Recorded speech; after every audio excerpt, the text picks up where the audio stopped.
Hey guys, welcome back to the channel. Today I'm going to be doing a review of the Ovation 56EX.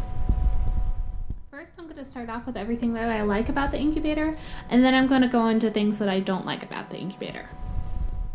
My favorite thing about this incubator is that it automatically regulates the humidity. The humidity is very easy. It automatically regulates. What you do is that you connect all your tubing correctly, which you have to look at your manual in order to do that. I'm not going to go into that in too much depth unless it's requested.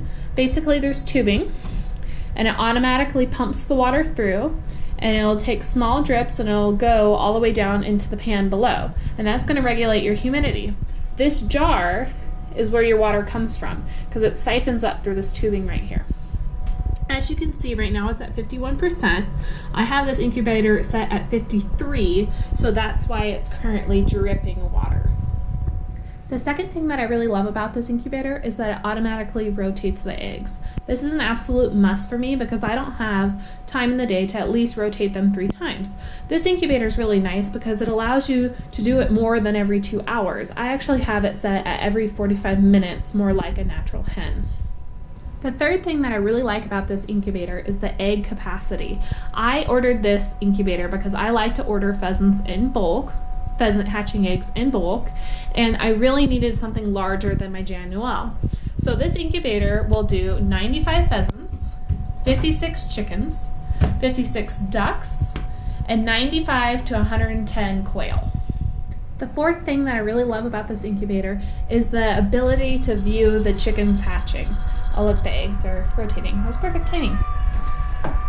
Which is also handy. You can also see when your eggs rotate. But I've got kids, and when the chicks hatch, it's like the best thing in the world for my kids to watch and view it. And that's kind of like why I got into hatching. So in here I've got speckled Sussex eggs, and as you can see them very clearly. The only thing that I've heard is that the fluff from the feathers as they're drying will tend to collect on the roof, and all you have to do is make sure that you wipe that off.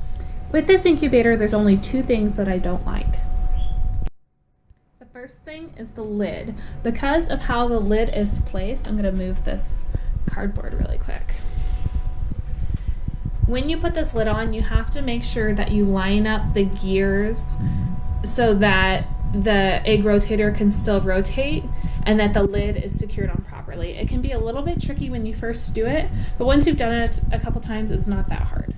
The second thing is that you have to make sure that you have room temperature or warm water that goes into the incubator.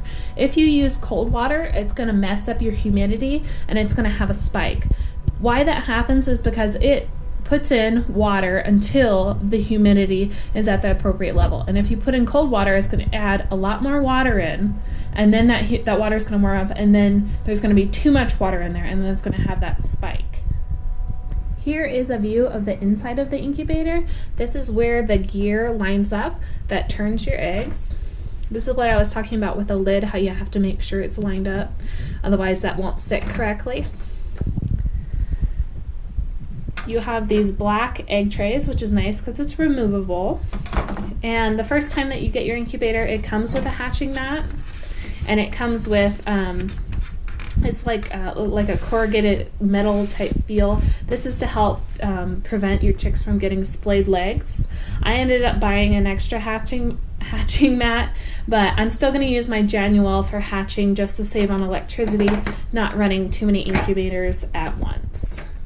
As you can see, these eggs are developing really well in here. I've got a couple set at different dates because I plan on hatching in the Januel, but so far it's been doing great. Every egg that I've put in has stayed fertile.